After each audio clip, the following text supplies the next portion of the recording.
Pero bago tayo magpatuloy ay pakilike ang ating video. Ganun din ang subscribe button, pati na rin ang bell icon para lagi kayong updated sa mga parating ko pang mga uploads.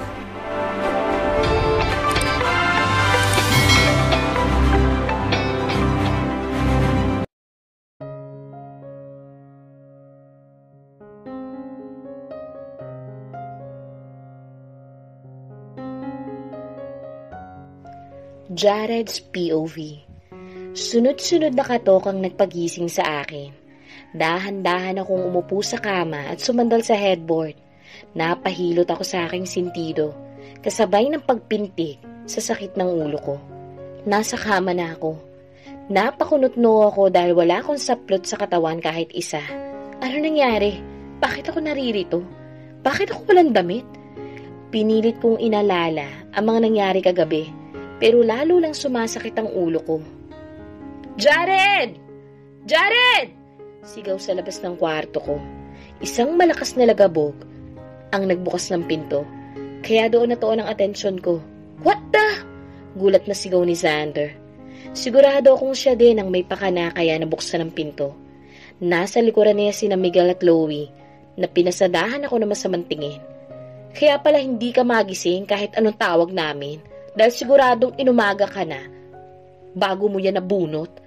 Kala namin kung ano nang ginawa mo. At sinabi ng manager ng bar ko na nagkagulo daw kagabi dahil sa'yo. Kasama mo pa ba si Maymay? Singhal niya sa akin. What happened? Where's Venus? Seryosong tanong ni Louie. Saka ko palang naalala ang naging pag-uusap namin kahapon. Pagkatapos ko siyang kausapin ay umalis na agad ako. Nagtuloy sa bar ni Xander. Sinamahan ako ni May. Isa siya sa mga babae kong naging pampalipas oras nung sinaktan ako nila Lane. Hindi ko alam. Walang emosyon na sagot ko. Kaagad na lumapit si Miguel sa akin, tinapunan ako ng suntok sa muka na ikinagulat ko. Napahawak ako sa dumudugong labi ko at pinahid ko yun. Why did you punch me? Sigaw ko sa kanya. Umigting ang panga niya at tumingin siya sa akin. Tell us what happened to Venus? Singhal niya ulit. Wala na akong pakialam sa babaeng yun. Hindi ko na siya asawa. Paliwala akong sagot na ikinatalim ng tingin niya sa akin. Bumaling ako sa tabi ng table. Nakapatong doon ang annulment paper namin. Sigurado kong umalis na siya. Alam kong matagal na niyang gustong umalis sa bahay na to. Kaya binigay ko ng kalayaan na gusto niya. Ngunit napansin ko ang tseke. Punit-punit yun. Kaagad na nilapitan ni Chloe ang lamesa at kinuha ang papel. Naglaglagan sa sahig ang punit na tseke. Pagkatapos ay inilipat ang masamang tingin sa akin. Hayop ka! Sigaw ni Louie. Inambahan ako ng suntok pero agad na napigil yun ni Xander. Habang si Miguel naman, napapasabunot sa kanyang buhok. You're getting worse than before, Jared. Sa tingin mo ba matutuwa si Shalom kung makikita kang ganyan? Dinamay mo pa si Venus? Inutusan mo kaming bantayan siya at puntahan dito para sa'yo. Pero anong ginawa mo? Pagkatapos mong papirmahin to kay Venus, nagdala ka pa ng babae sa kama nyo? I can't believe you. Galit na sigaw niya sa akin. Sobrang nalasing ako kagabi, kaya hindi ko na maalala kagabi kung ano nangyari. Pero naaninag ko sa isip ko, kung ano man na nangyari hindi ko sigurado. Pero baka gano'n na nga nangyari. Basta ang naalala ko, inuwi ako ni May at may nangyari sa amin kagabi. Tapos ka na? Malis na kayo. At kung may pakailam kayo sa babaeng yun, edi hanapin nyo. Pero wag nyo na siyang ipapakita sa akin lalo na kay Lola. Walang ganang sabi ko sa kanila. Hindi ako makapaniwala na aalis ng ganun lang si Venus. Siguradong sinaktan mo siya. Kaya imbis na tanggapin ng alok mong pera, pinunit niya yun. Bulag ka, Jared. Akala namin maliliwanagan ka na dahil sa pagkawala ni Shalom. Pero hanggang ngayon, sinisisi mo pa rin ang sarili mo at nagawa mo pang saktan ng babaeng nag-iintay sa'yo kahit walang kasiguraduhan na babalik ka pa. Hindi ka Diyos, Jared. Kung yun ang kapalaran ni Shalom, wala tayong magagawa doon. You don't deserve Shalom and you don't deserve Venus either. Napatingin ako sa nagngangalit ng mga mata ni Chloe.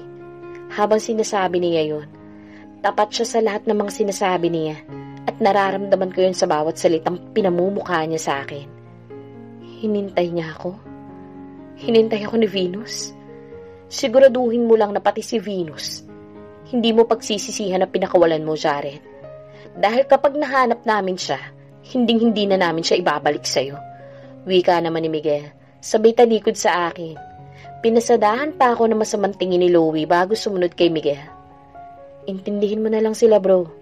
Kahit mataas ang antas natin sa lipunan, may puso pa rin tayo. Wala na si Shalom, pero sigurado akong masaya siya dahil iniwan ka niya sa babaeng alam niyang makakabuti para sa'yo. Bitiwan mo na siya. Lalo ka lang mahihirapan kung patuloy mo siyang iisipin. Wika ni Xander. Sabay labas sa pintuan ng kwarto ko. Napasingap ako sa sinabi niya. Pagod na ako makipagtalo pa dahil hanggang ngayon, pinagluluksa ako pa rin ang pagkawala ni Shalom. At lalo lang masasaktan si Venus kung sakaling hayaan ko siyang manatili sa tabi ko. Gayong walang oras ang lumilipas na hindi ko naaalala si Shalom at kung gaano siya lumaban hanggang sa tuluyan na siyang nanghina at nawala ng hininga sa aking mga bisig. Hindi ko na malayan ang pagpatak ng luha sa aking mga mata. Naalala ko ang walang buhay na mukha ni Shalom. Jared, salamat dahil sa huling sandali. Nakasama kita. Pakisabi kay Venus na salamat. Mahalin mo siya kagaya ng pagmamahal mo sa akin. Matatapos na rin ang paghihirap ko. At malugod kong tatanggapin yun dahil alam ko kung saan ako tutungo. Nahihirapan niyang bilin sa akin.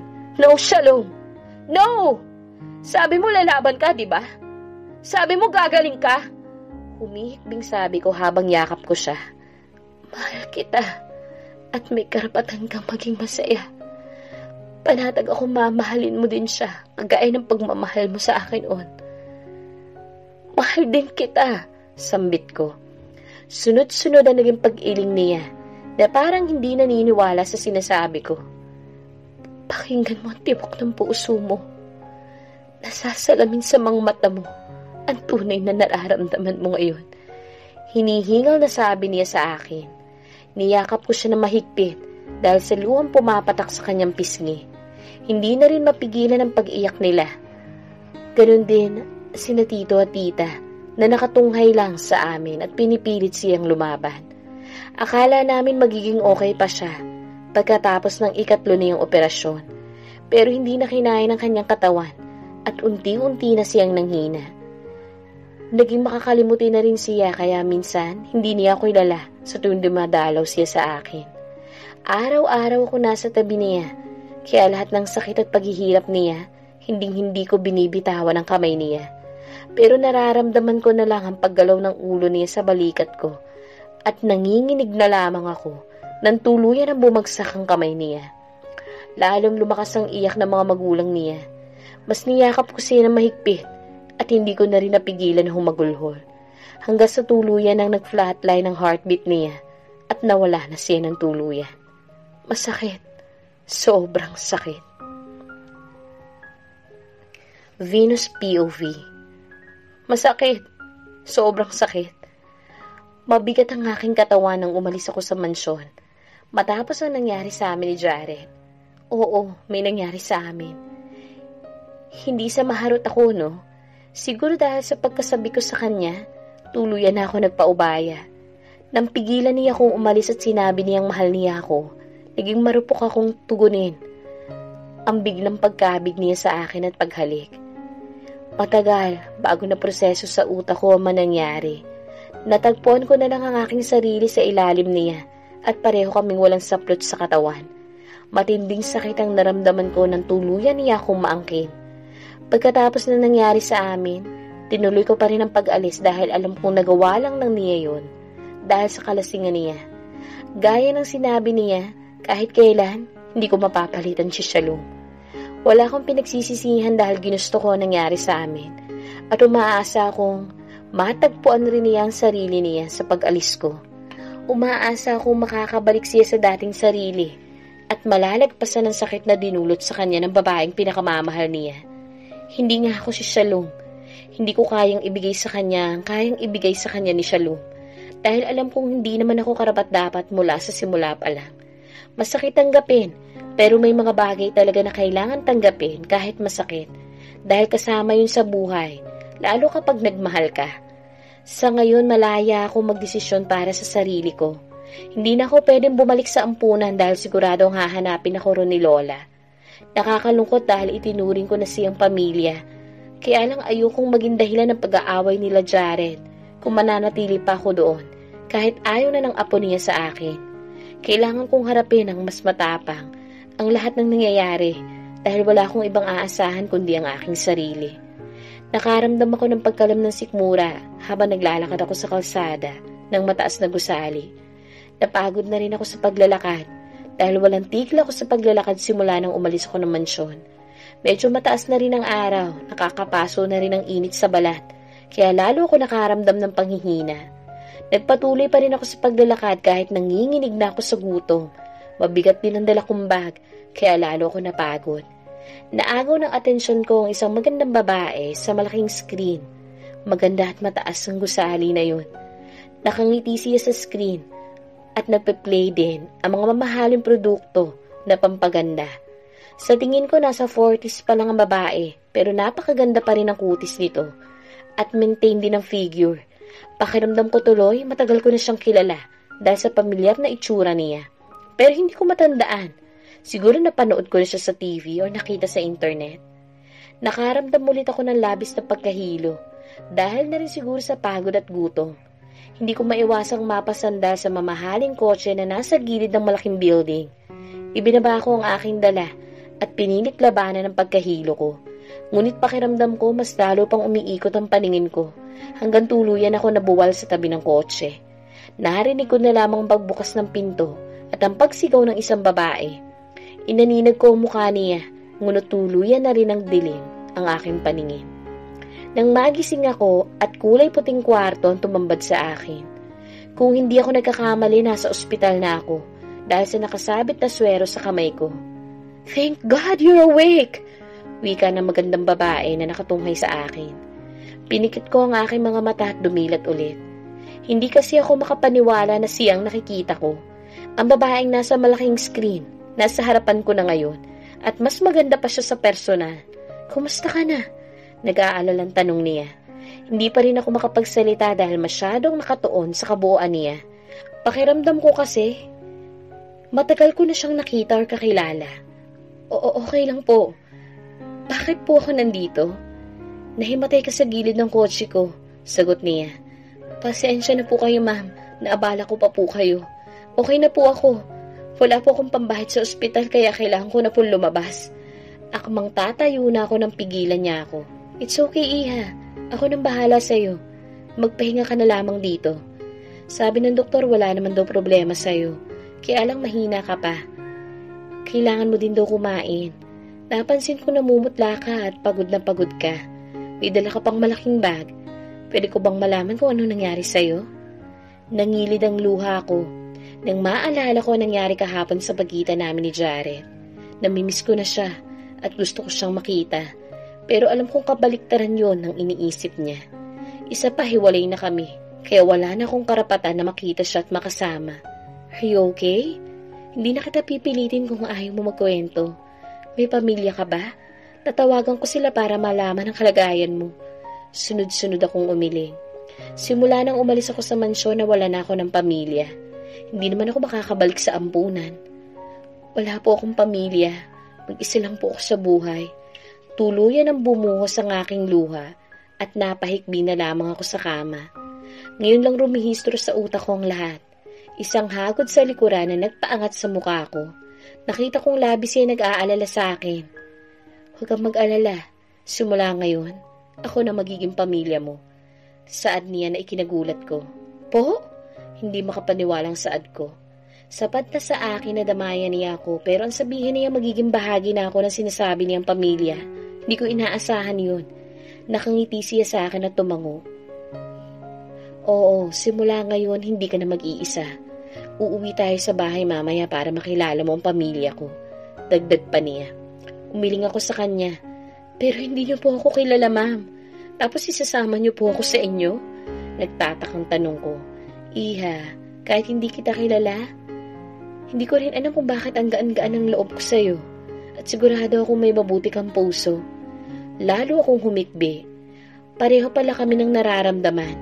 Hindi ko akalain na sa likod ng maganda at maamo niyang mukha, maganda rin ang puso niya.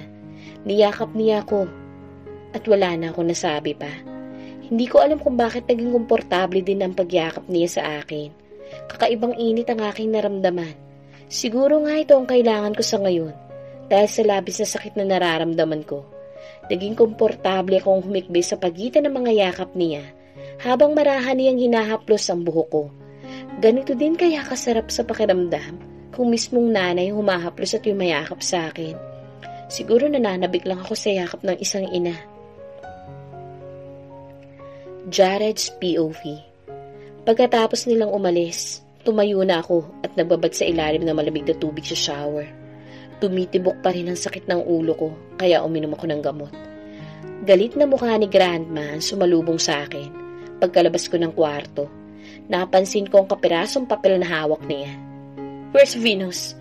Sigaw niya sa akin. Ngayon ko lang siya nakitang ganito kagalit. Pinaalis ko na siya. Naputol ang pagsasalita ko nang bigla niya akong sampalin. Napahawak ako sa aking pisngi. "Kung alam ko lang na ganito ang gagawin mo sa kanya, hindi ko na sana siya pinakasal sa'yo." Galit na singhal niya sa akin. "Grandma, ano bang nakita mo sa babaeng yun at gustong-gusto mo siya? Hindi mo nga alam kung sino ang mga magulang niya, di ba? Bakit parang mas mahal mo pa siya kaysa sa akin?" Nangilid ang mga luha niya habang nakatingin sa akin. "Mahal? Kung hindi ko iniisip ang nararamdaman mo, sana pinakaladkad na lang kita pauwi dito, Jared. Yung asawa mo, iniwan mo sa araw ng kasal nyo. Nag-intay siya sa pagbalik mo. And it took almost 1 month and a half. Tapos papaalisin mo lang siya? How could you do this to her? Inampun ko siya dahil nakita ko ang sarili ko sa kanya." Tuluyan ang umiyak si Lola. "What do you mean, Grandma?" Kunot noong tanong ko. "I was an orphan too. Bago ko nakilala ang lolo mo. Marami din na naging hadlang sa aming dalawa, pero pinaglaban niya ako. Si Venus kahit galing siya sa ampunan, alam kong mas matino siyang babae kaysa sa mga nakakasalamuha mo. Hindi mo ba maintindihan yon? Gusto kong umalis sa mundong to at iiwan kita sa babaeng alam kong aalagaan ka, apo." Humihikbing sagot ni Lola. Hindi ko alam na galing pala siya sa ampunan dahil hindi naman niya naiikwento sa akin yun. At matagumpay ang negosyo na hinahawakan na ni Lolo. Find her. Kung ayaw mo sa kanya, ihahanap ko siya na mas karapat-dapat para sa kanya. Seryosong wika ni Lola na ikinagulat ko. Magsasalita pa sana ako pero tinalikuran na niya ako. Tumuloy ako sa bar ni Xander. Mahalaga sa akin si Lola dahil mula na mamatay si Mom at Dad, siya na nag-alaga sa akin. Alam ko magagalit si Lola pero hindi ko akalain na pati ako mapapagbuhatan niya ng kamay sa galit. At ipipilit niya pa rin si Venus. Pagpasok ko sa bar, natanaw ko kaagad si Xander habang kausap ang manager niya. "Bakit ka nandito? Don't tell me, hindi ka pa nakontento sa panggugulo mo kagabi. Kung gusto mong maglabas ng sama ng loob, huwag mong idamay yung negosyo ko, pare." Sumbat ni Xander pagkakita sa akin. "Help me. I know marami kang koneksyon. Tulungan mo ko mahanap si Venus." Seryosong sabi ko sa kanya. Napalabi siyang tumingin sa akin.